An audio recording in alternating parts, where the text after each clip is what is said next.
Hello, everyone, and welcome back to the Best English Podcast. I'm your host, Sophia, and honestly, it just fills me with pure joy to have you with me today. Now, if you're new here, let me tell you something really important. You haven't just stumbled upon us by chance. No, you're here for a reason.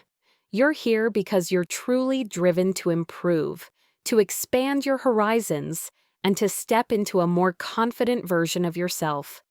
And let me assure you, you are in absolutely excellent company on this particular adventure. Here on the podcast, we pour our hearts into creating valuable, insightful episodes for you week after week. Why? Because we firmly believe that even a small piece of knowledge, when shared with genuine care, has the incredible power to light up someone's world and truly transform their journey. It's not just about learning words or grammar rules.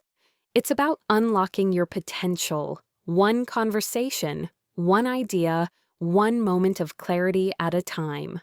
So, if that resonates with you, if you're eager to unlock new understanding, to spark your inspiration, and to truly embrace the amazing potential that lies within you, then please, stay right here with us.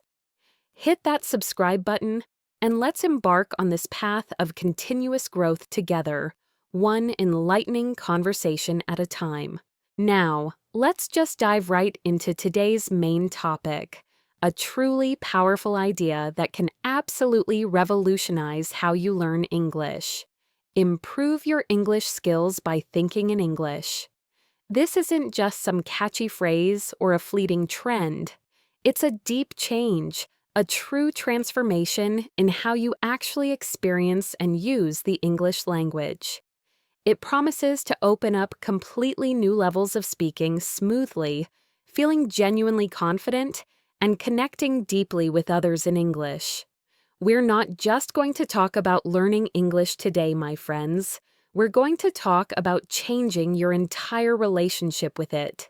So, find your comfiest spot, maybe with a warm mug of your favorite tea or coffee, and let's just settle in for this truly thorough and insightful journey we're about to take together. You know, I hear this so often from so many of you. Sophia, I can read English books, I can listen to podcasts and movies, and I understand pretty well. But then, when it's my turn to speak, it's like my brain just freezes. The words feel stuck, and I can almost feel myself translating every single thing in my head before I can even open my mouth. Sound familiar? If so, let me tell you, you are absolutely not alone. This is such a common hurdle, and it's often the biggest roadblock for people who are otherwise doing really, really well with their English. That slow, painful, word-by-agonizing word process of translating from your own language into English before you can finally say something. Well, my friends, that's what I've come to call the Translation Treadmill. It's a perfectly natural place to start, of course. When you're first learning, it's like a necessary bridge to help you get from one language to another. But eventually, it turns into a heavy weight, an anchor that just keeps you from moving freely and speaking naturally. It's draining, it's incredibly slow, and it completely stops that easy, flowing conversations that makes talking to people so enjoyable. Thinking in English is all about stepping off that treadmill, finding your own rhythm, and learning to run freely, effortlessly in English. Just picture this with me for a moment. Imagine you're trying to win a race, but for every step forward you want to take, you first have to take a step sideways, then another step backward, just to get ready for that one forward movement. That's exactly what it feels like when you're stuck on the translation treadmill. It exhausts your mind, it steals your precious time, and it takes away all the joy of truly connecting with someone in English. Our big goal today, through sharing personal stories, breaking down complex ideas into super simple terms, and giving you lots of practical things to try is to help you gracefully step off that treadmill. We want to help you find your own natural pace and truly start to live and breathe in English. This deep dive we're doing right now will give you the exact tools, the inspiring examples, and the encouraging mindset you need to make English not just a language you speak, but a language you think in. A language that truly becomes a natural extension of your own mind and your very spirit. So, let's begin this comprehensive exploration. Now, before we can even think about jumping into thinking directly in English, we absolutely must first truly understand that invisible force that often holds us back, the translation treadmill. This isn't some flaw in your intelligence or your learning ability. It's a deeply ingrained habit, often formed very early on when learning English felt like a puzzle, and direct understanding seemed impossible.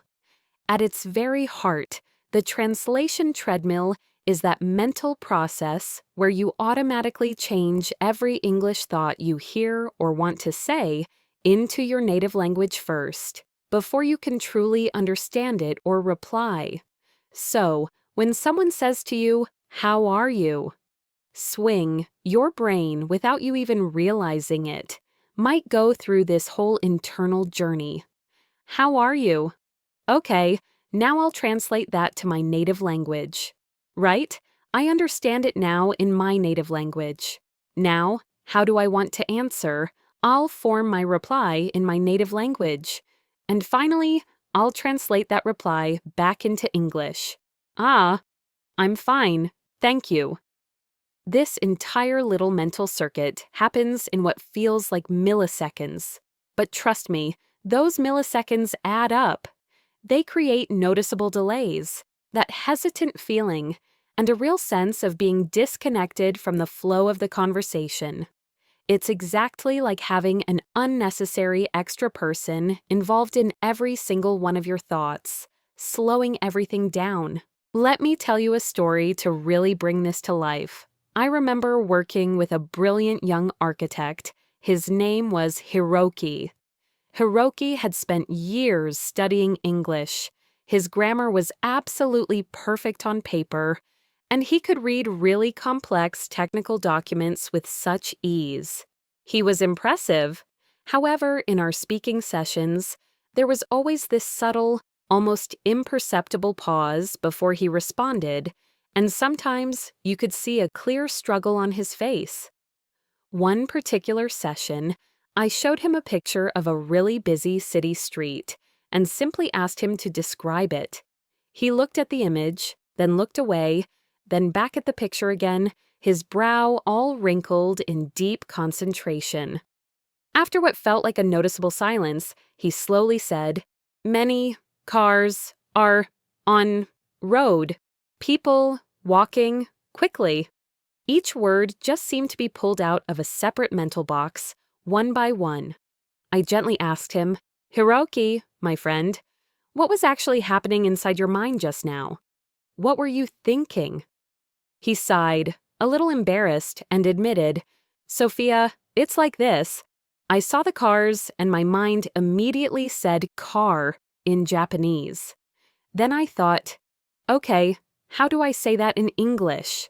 Then I thought about the action, running, and then running in Japanese, then walking in Japanese. It's like I have two brains trying to have a conversation with each other, and they can't quite agree."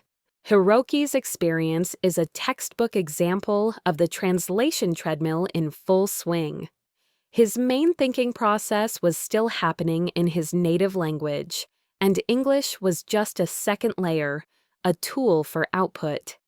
This not only made him slow down, but also stopped his expressions from sounding natural. He wasn't forming thoughts in English, he was simply taking thoughts he already had and just changing them into English. Beyond just making you slow, the translation treadmill comes with several hidden costs that really hold back your English progress. First, it seriously cuts down on your fluency and causes hesitation. That constant back and forth translation creates a lot of mental friction. Your brain is using up precious energy just converting things instead of smoothly expressing them. This shows up as those little ums and ahs, long pauses, and a choppy rhythm in your speech. People listening might think this means you don't know enough English, when actually, it's just a problem with how your brain is processing information. Second, it limits your spontaneity and naturalness. Real conversations are lively and move quickly. They need fast, intuitive replies. If you're mentally translating, you're always a step behind. You lose the chance to make a quick joke, to use common sayings naturally, or to respond with genuine emotion, because your brain is too busy worrying about the mechanics of translation. Third, it can lead to grammar overload and a very literal word-for-word way of speaking. When you translate, many learners try to literally change sentence structures from their native language. This often results in English that sounds grammatically awkward or just unnatural, even if each individual word is correct. For instance, if your native language usually puts verbs at the end of a sentence, you might find it really hard to rearrange your thoughts to fit English's typical subject-verb-object order. Fourth, it causes mental fatigue and burnout. Imagine running on a physical treadmill for hours without stopping. It's incredibly tiring, right? The mental version is just as exhausting. Constantly switching between different language modes demands a huge amount of brain energy, leading to quick tiredness, frustration, and a reduced desire to even practice speaking English at all. Finally, it creates a lack of deeper immersion. When you translate, you're always keeping English at a certain distance. You're not truly living in the language. You're just visiting it from the comfort of your native tongue. True immersion, that feeling of being completely surrounded by and comfortable in English, only begins when English becomes the language of your inner world. The very first step to stepping off this treadmill, to truly breaking free, is awareness. You need to become a detective of your own thoughts, a gentle observer of your own mind. Start noticing. When does that translation happen most for you? Is it when you're trying to describe something new? When someone asks for your opinion on a complex topic? Or when you hear a new phrase and your mind immediately jumps to your first language? Here are some clear signs to look for in your own mental processes, little clues that the treadmill is running, that slight but consistent delay before you speak or right after you hear something. You can almost feel your brain doing a quick mental conversion, a little internal hum as it switches gears. You might find yourself building sentences one word at a time, rather than letting phrases or natural chunks of language flow out. You might be focusing intensely on each individual word and its translation, instead of just understanding the overall meaning of a sentence. And a big one, you feel mentally tired after speaking English, much more tired than seems reasonable for the amount of conversation you've had. Don't judge these moments. Simply observe them with curiosity. This observation is incredibly powerful because it brings that unconscious, automatic process into your conscious awareness, making it something you can actively work on changing. Think of it as drawing a map of the area before you begin your journey. Knowing exactly where the treadmill is and how it operates in your unique mind is the crucial first step toward taking it apart, piece by piece. Now that we've really understood the challenge, let's turn our attention to the solution. The core of thinking in English is all about creating direct, immediate connections between ideas, concepts, and English words, completely bypassing your native language. This is about building brand new mental pathways, like creating a super fast shortcut right in your brain. And it starts with the simplest things, the very basics of your daily life, the things you do and see every single day. Let's begin with a simple yet incredibly powerful exercise: direct labeling. Right now, wherever you are, just look around you. Pick out any object you see. Now, instead of thinking of its name in your native language and then trying to recall its English equivalent, try to immediately think of its English name. If you see a table, just think table. If you see a chair, simply think chair. If you see a book, think book. Do this for everything you can see in your immediate surroundings: the lamp, the wall, the window, the floor, your hand, your clothes, your phone. Just name them silently to yourself in English. This might feel almost too easy, too basic, but the real power is in the consistent repetition and that direct association you're building. You are actively training your brain to link the idea or the picture of the object directly to its English word, without any unnecessary detour through your native tongue. This is the very first foundational brick you're laying in building your English thought process, a solid base for everything that comes next. As you start to feel more comfortable with directly labeling individual objects, gradually expand this practice to simple actions. As you go about your day, silently narrate your actions to yourself in English. For example, when you wake up in the morning, I am waking up. I am stretching my arms and legs. I am getting out of bed. I am walking to the kitchen. I am boiling water for tea. I am pouring water into my cup. I am drinking tea. This is your internal narrator coming to life, a quiet, personal commentator for your life, speaking only in English. This exercise is fantastic because it makes you use common verbs and the present continuous tense, which are absolutely fundamental to everyday communication. It forces your brain to actively use English for real-time processing, even if it's just for yourself. It's a low-pressure way to build a high-impact habit. I have another wonderful story about a student named Anya. Anya was incredibly talented at writing English. Her essays were beautiful, but when it came to speaking spontaneously, she was cripplingly shy. The pressure of real-time conversation, the fear of making a mistake in front of others, made her freeze up completely. I suggested this internal narration technique to her, hoping it would give her a safe space to practice. At first, she found it quite amusing, even giggled, saying, "Sophia, I'll feel completely silly talking to myself all day. People will think I'm crazy." But she was truly determined to improve her speaking, so she decided to give it a serious try for just 1 week.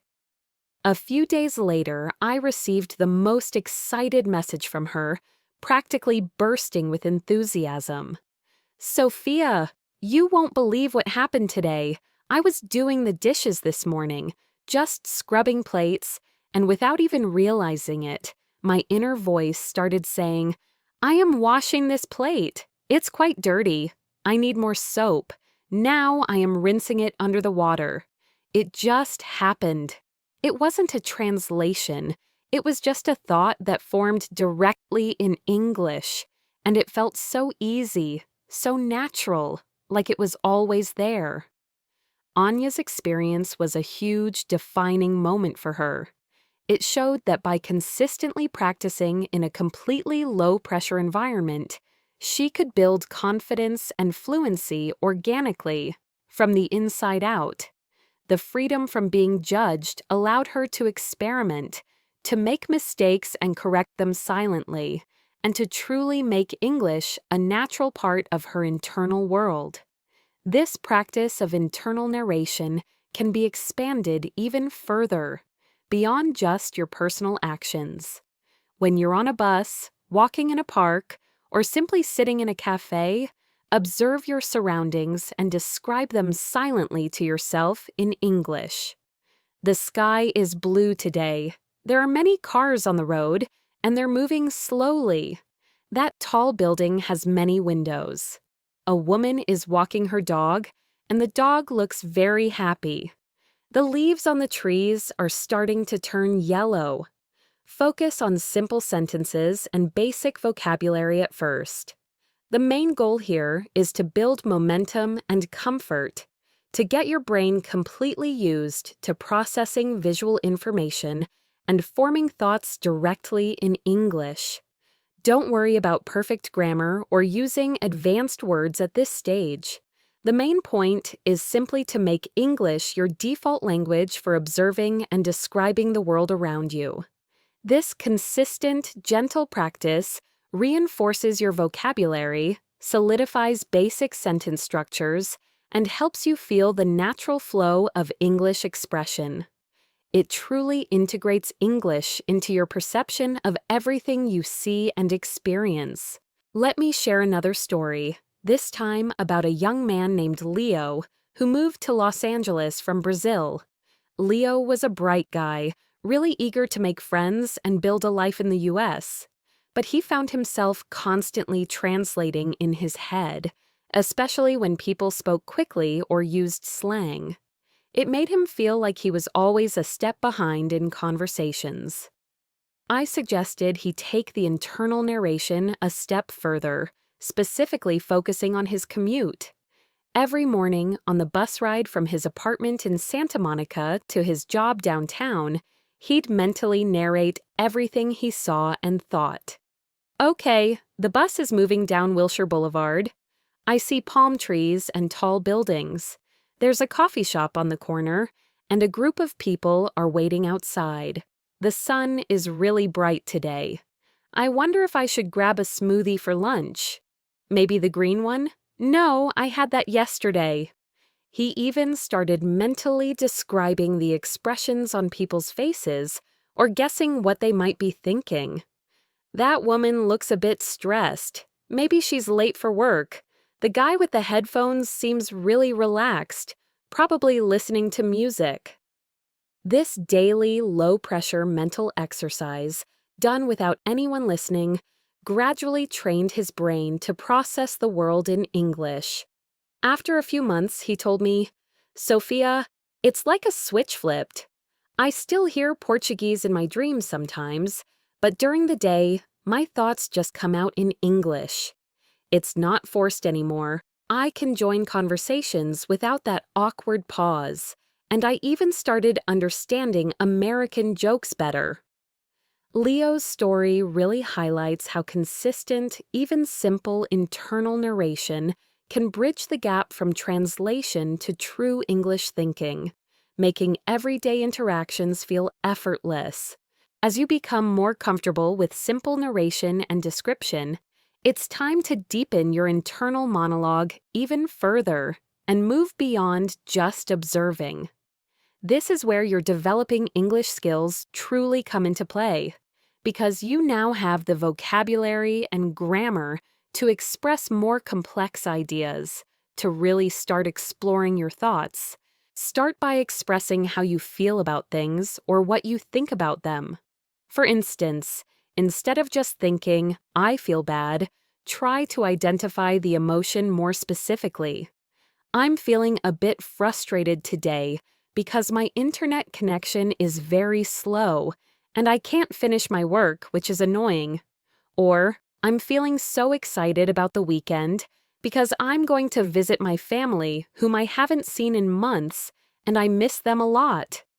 As you get better, challenge yourself to explore the smaller details and nuances of your emotions in English.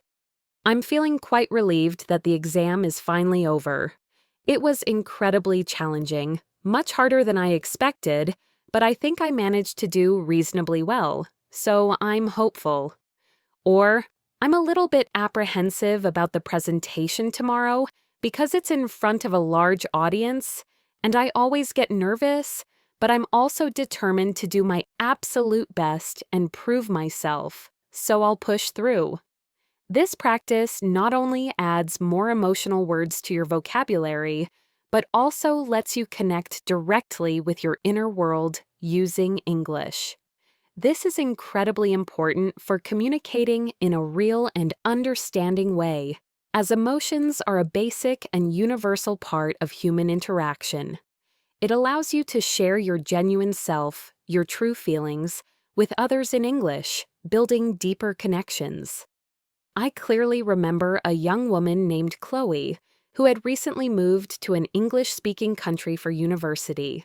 She often felt a deep sense of loneliness and isolation because she found it hard to express her complex emotions in English with the same depth and subtlety she could in her native language.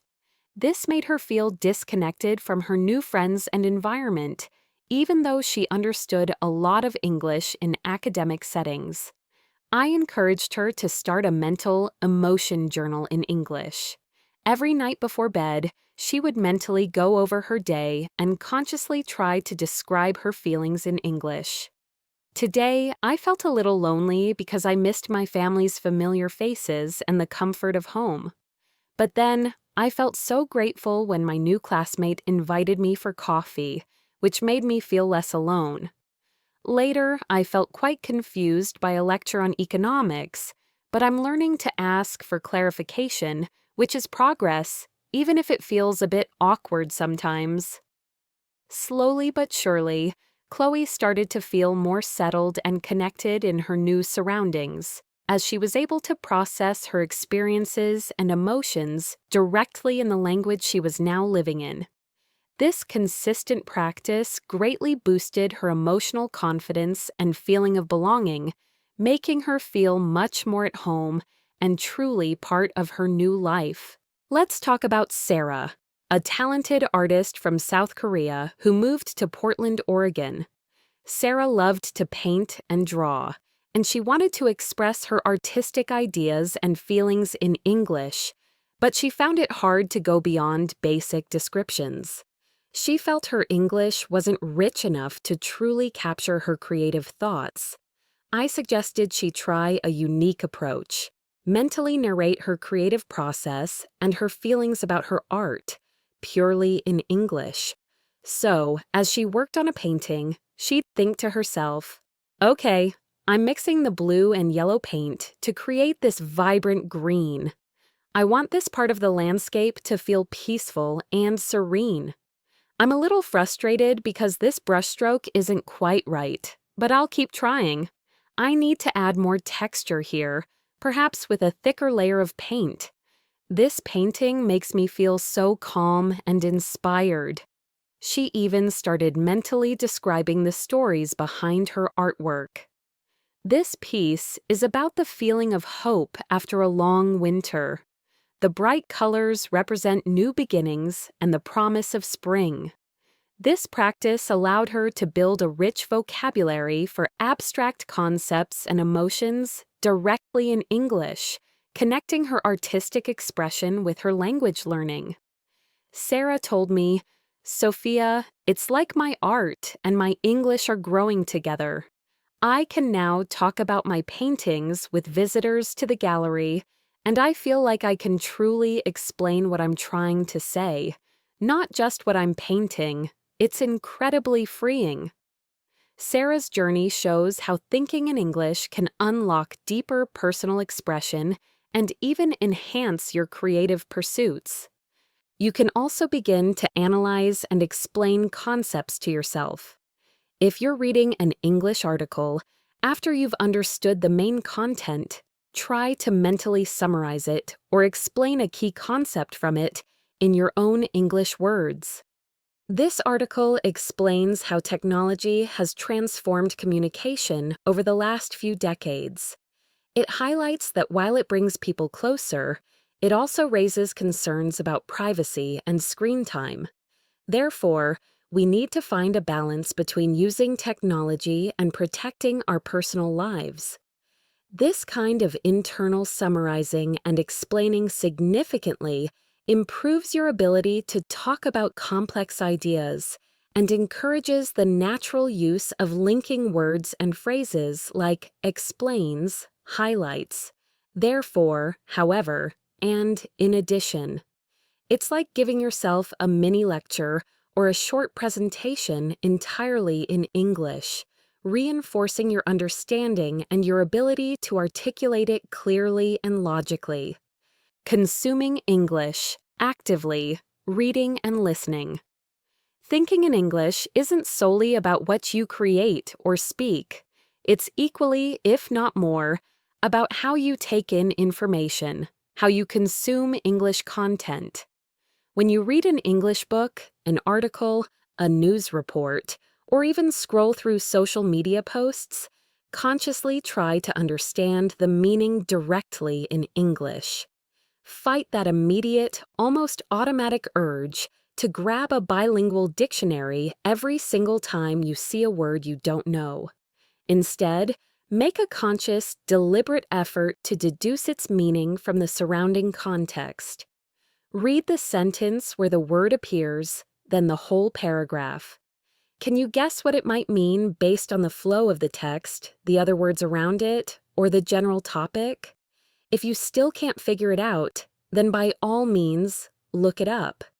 But here's the crucial, often missed step, the one that truly embeds the word into your English thinking brain.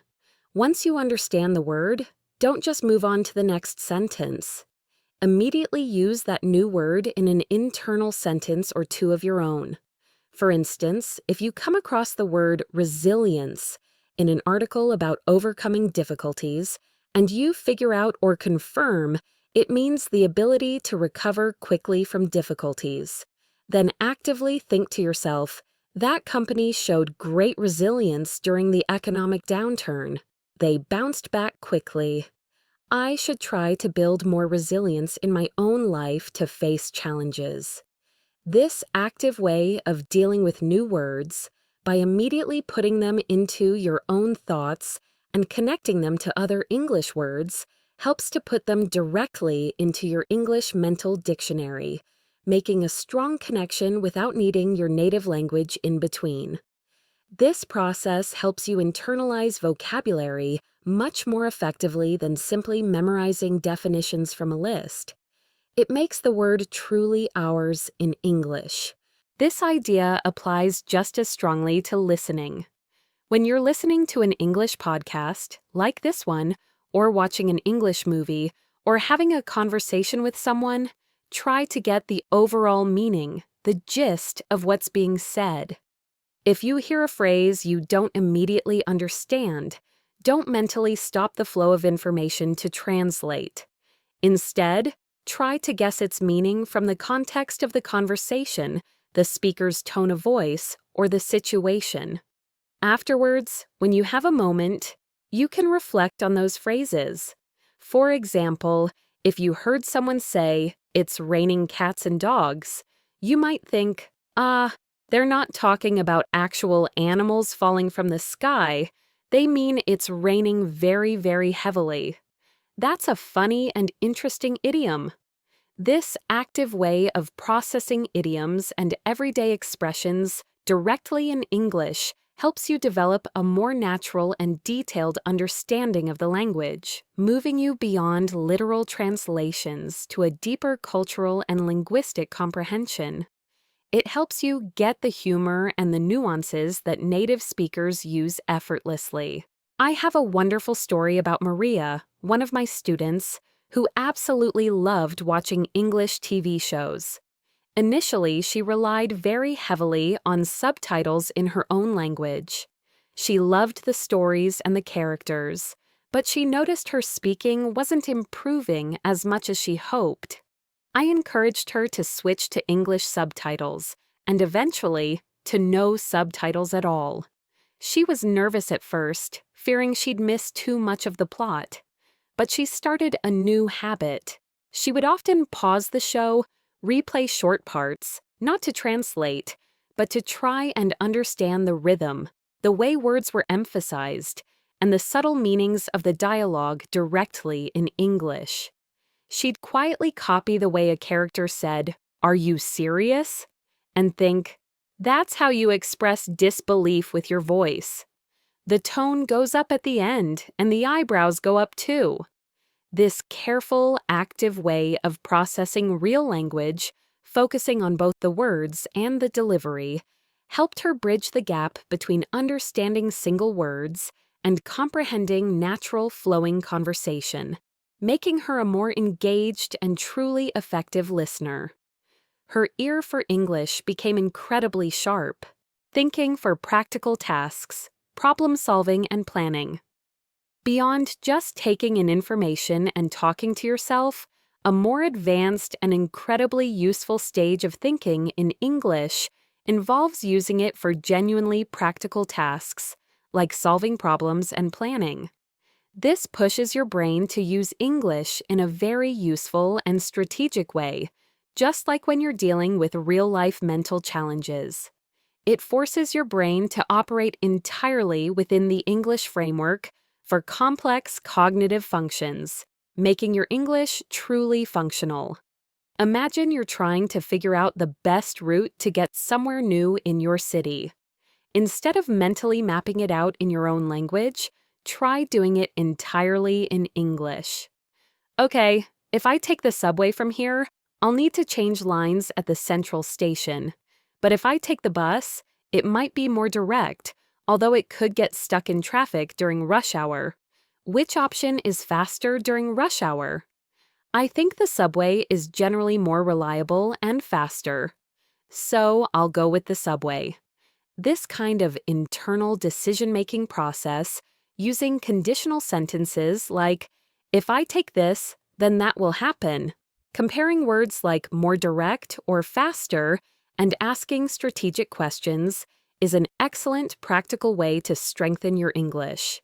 It prepares you for real-world situations where you might need to explain directions or discuss logistics.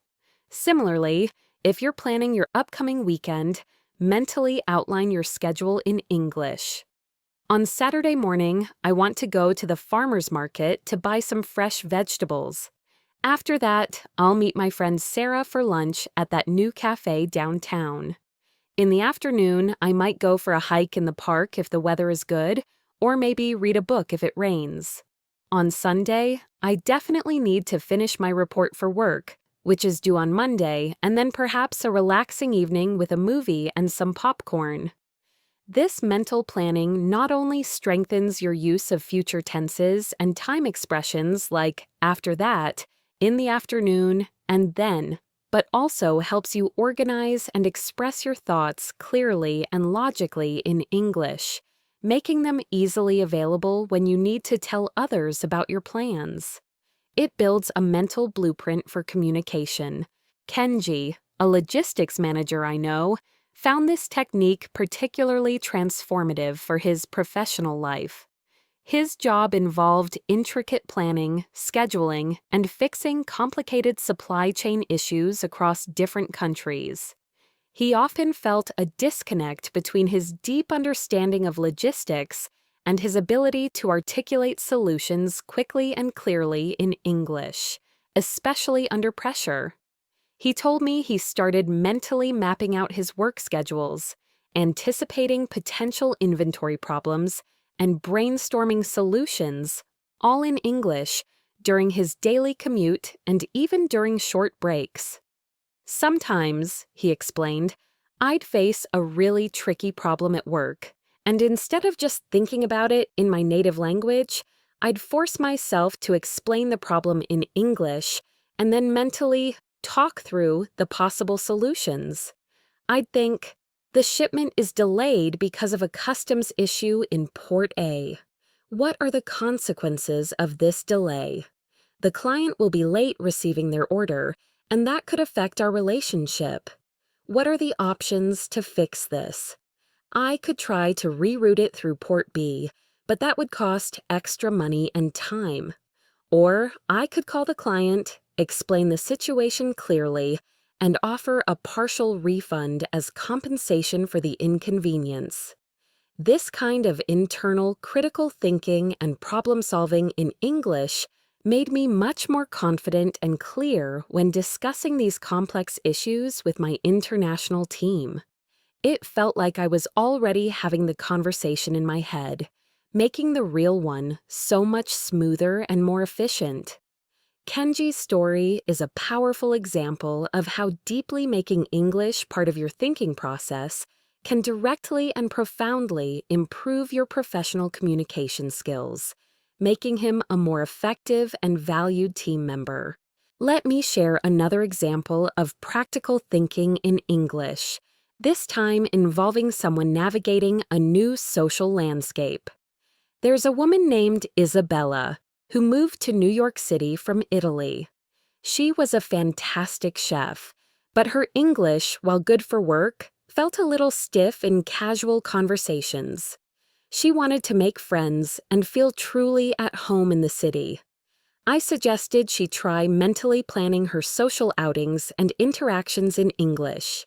For instance, before going to a new restaurant, she'd think, "Okay, I'm going to that new Italian place tonight.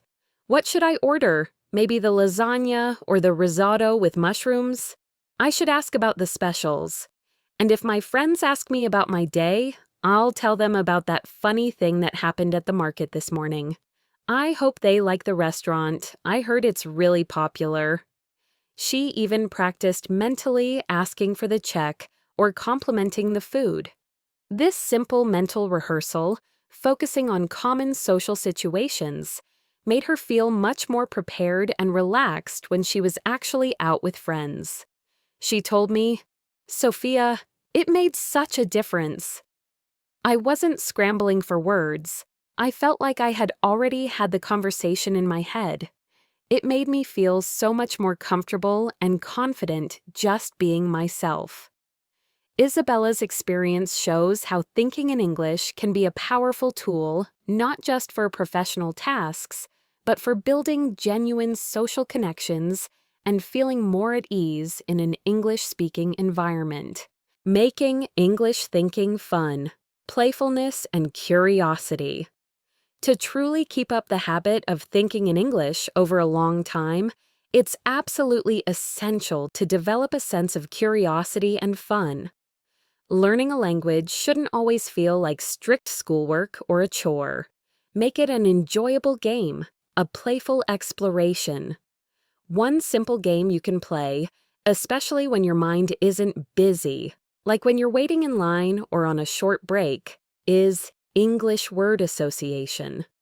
Pick any random English word that comes to mind, then think of another English word that it reminds you of, and then another, creating a chain of connected words. For example, table, chair, wood, tree, green, grass, park, play, fun, laugh, smile, happy, day, sun, warm, summer, beach, ocean, blue.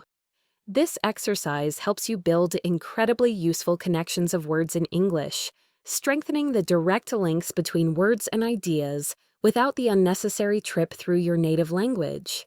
It's like building a complex, interconnected web of English ideas in your mind, making vocabulary retrieval faster and more natural when you need it. Another very engaging exercise is to mentally describe people you see in public. Of course, do this respectfully and subtly, just for your own practice. Just observe and describe. That woman is wearing a bright yellow coat. She has long, wavy brown hair. She looks like she's in a hurry, perhaps rushing to an important appointment. Or, that man has a friendly smile and is carrying a large old leather briefcase. He looks like a professor or maybe a writer, deep in thought. This not only helps with words for describing people, their clothes, and their actions, but also encourages you to pay closer attention to details and form clear, flowing sentences on the spot. It sharpens your observational skills and helps you build a vocabulary for describing the world around you in English.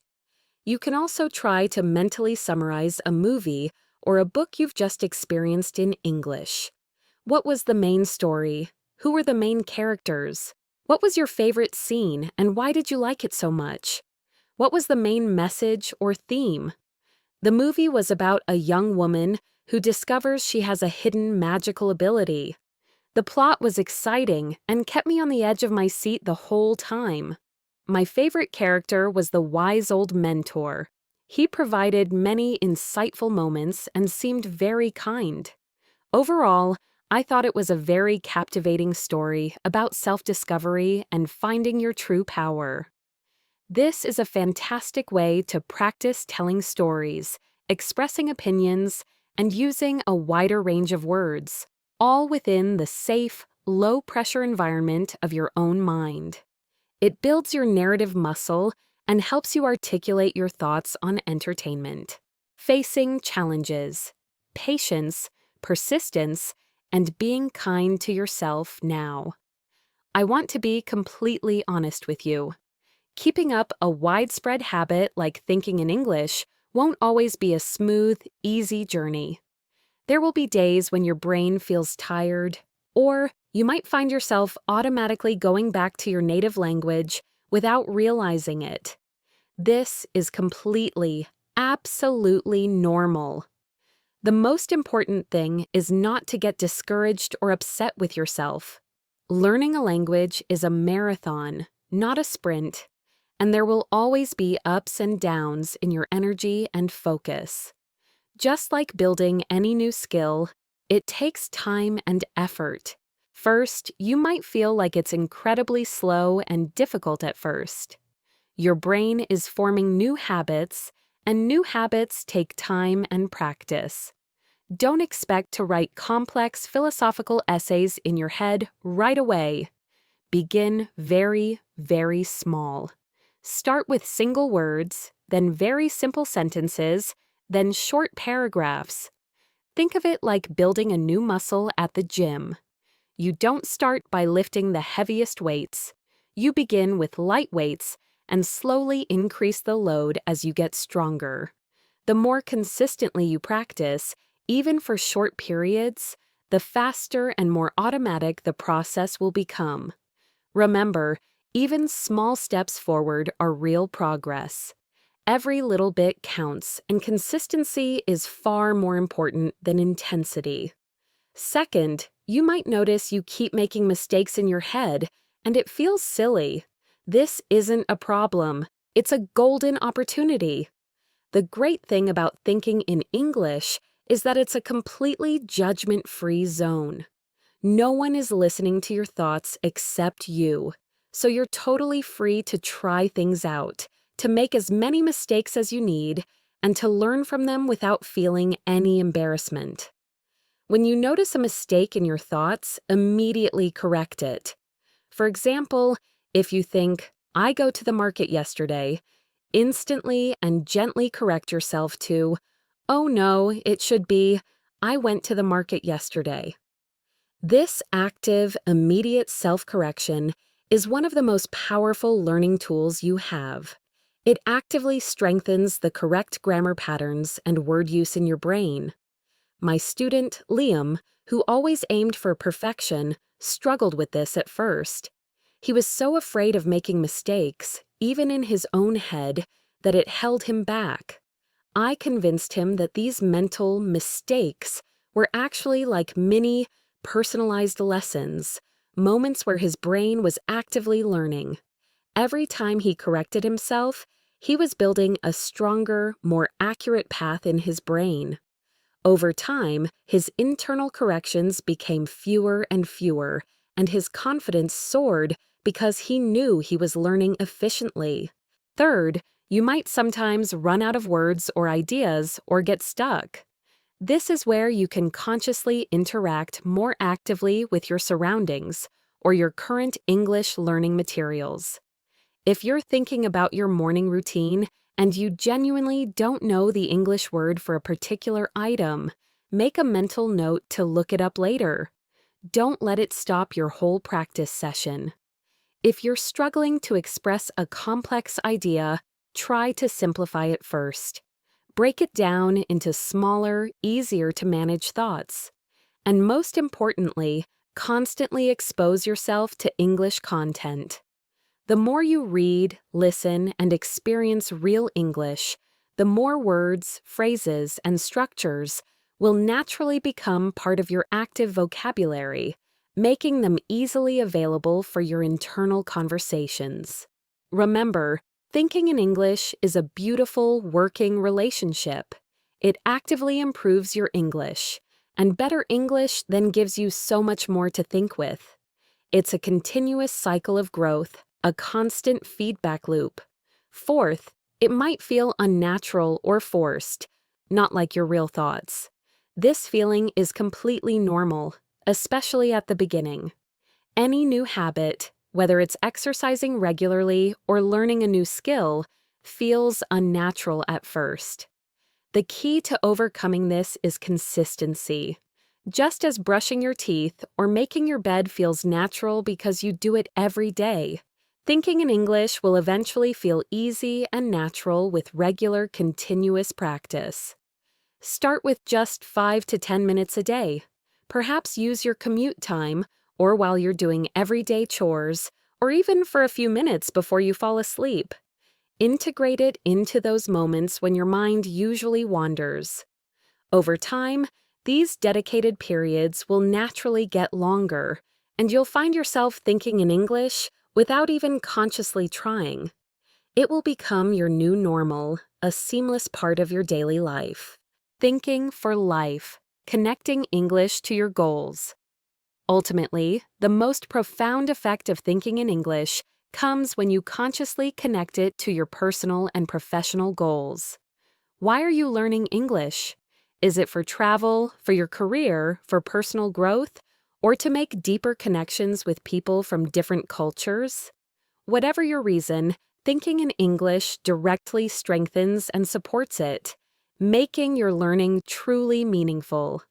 If your main goal is travel, actively imagine yourself in different travel situations and mentally practice the interactions in English. Picture yourself ordering food in a busy restaurant. I'd like to order the vegetarian pasta, please. Does it come with a side salad? Could I also have a glass of sparkling water? Or asking for directions in a foreign city. Excuse me, could you tell me how to get to the nearest bus station from here? Is it far? What's the best way to walk there? This active mental practice prepares you for real-life situations, reduces worry, and makes sure the words and phrases you need are easily available when you actually have to speak. It builds practical fluency.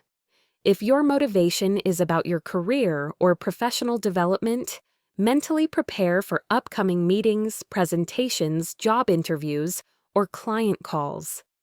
I need to discuss the project timeline with my team. I will highlight the progress we have made so far and address any potential challenges or risks. I also need to propose a new strategy for marketing our product. This kind of internal preparation helps you organize your thoughts, access specific professional words, and express your ideas with clarity and confidence during actual work situations. It makes you a more effective and persuasive communicator in the workplace. If your goal is personal growth and connecting with a wider world, thinking in English helps you understand the subtle details of English movies, songs, and books you enjoy. It allows you to dive deeper into international online communities, forums, and discussions as you are processing information and forming your responses directly in English, avoiding the frustrating translation step. You'll find yourself able to engage with global stories and viewpoints on a much deeper, more personal level, enriching your understanding of the world and broadening your perspective. The amazing transformation, becoming a true English thinker. The combined effect of consistently and diligently thinking in English is truly life-changing. Over time, you'll notice a significant and remarkable decrease in how long it takes you to respond during English conversations. You'll stop feeling like you're always translating, and instead, you'll start to feel like you are truly thinking in English. This fundamental change leads to an unmatched increase in how spontaneous and natural you sound, and most importantly, in your confidence. You'll find yourself able to express complex ideas more clearly, more powerfully, and with far less effort to find the right words. More than just becoming fluent, thinking in English helps you develop an English linguistic identity. You begin to instinctively understand the subtle meanings, the built-in humor, the common cultural references, and the many subtle ways native speakers express themselves. You change from simply being someone who speaks English to becoming someone who truly performs in English, someone who embodies the language. This, my friends, is the ultimate goal of learning a language, to understand the language so deeply that it becomes an essential, effortless part of how your mind works, like a second native tongue. The amazing transformation, becoming a true English thinker. The combined effect of consistently and diligently thinking in English is truly life-changing. Over time, you'll notice a significant and remarkable decrease in how long it takes you to respond during English conversations. You'll stop feeling like you're always translating, and instead, you'll start to feel like you are truly thinking in English. This fundamental change leads to an unmatched increase in how spontaneous and natural you sound, and most importantly, in your confidence. You'll find yourself able to express complex ideas more clearly, more powerfully, and with far less effort to find the right words. More than just becoming fluent, thinking in English helps you develop an English linguistic identity. You begin to instinctively understand the subtle meanings, the built-in humor, the common cultural references, and the many subtle ways native speakers express themselves. You change from simply being someone who speaks English to becoming someone who truly performs in English, someone who embodies the language. This, my friends, is the ultimate goal of learning a language, to understand the language so deeply that it becomes an essential, effortless part of how your mind works, like a second native tongue. Let's go back to my friend Lena, whose initial struggles with the translation treadmill we talked about at the very beginning. After months of dedicated and consistent practice, starting with simple internal thoughts about her day, progressing to mentally planning presentations, and then having complex internal debates about her career choices, she had a truly amazing breakthrough moment. She was giving a crucial presentation at an international conference entirely in English, and afterwards, she called me, her voice shining with excitement. "Sophia," she exclaimed, "it was incredible." I wasn't thinking about the words. I was just thinking about the ideas, the concepts I wanted to convey. The English just came out naturally, almost without me consciously trying. It was the first time I truly felt like myself, speaking English as if it were my own language. That, dear listeners, is the profound power we are aiming for. That is the ultimate freedom that thinking in English can give you, a freedom to express your authentic self. This journey, let me be clear, won't happen overnight. It requires endless patience, continuous effort, and a real willingness to step outside your usual language comfort zone. But I promise you the rewards are huge. You're not just learning a language. You're actively changing your brain to work in a new language mode. You're expanding your mental horizons and discovering a new way to experience and interact with the world, a richer, more connected way. So, let's quickly review the comprehensive path we've explored today for truly mastering the art of thinking in English. We started by understanding the inefficiencies of the translation treadmill, then moved to cultivating awareness of our thoughts and forging direct connections between concepts and English words. We embraced the internal monologue by narrating daily activities, then elevated our thoughts to express opinions, feelings, and explanations. We discussed engaging actively with English content, utilizing functional English for problem-solving and planning, and mastering the language of emotion. We also covered infusing playfulness and curiosity into the process, confronting and conquering the inevitable challenges with self-compassion, and aligning this practice with our personal and professional goals for maximum impact. All these steps contribute to the truly transformative impact of thinking in English, leading to unparalleled fluency, confidence, and a genuine English linguistic identity. Every single moment of your day is a potential chance to practice thinking in English. While you're waiting for the bus, while you're preparing a meal, while you're exercising, or even just as you drift off to sleep, these are all precious moments to gently engage your mind in English. Start small, be incredibly consistent, and most importantly, be kind and patient with yourself. Celebrate every tiny victory, like that moment you realize you just thought a complete, clear sentence in English without any conscious effort. Thank you so much for joining me today on the Best English Podcast. I sincerely hope this in-depth, almost book-length exploration of improve your English skills by thinking in English has given you not just knowledge, but also the deep motivation and the practical, actionable tools you need to truly advance your English learning journey. This is Sophia, signing off. Keep practicing, keep thinking, and keep learning. I'll be back with you next time for another inspiring episode.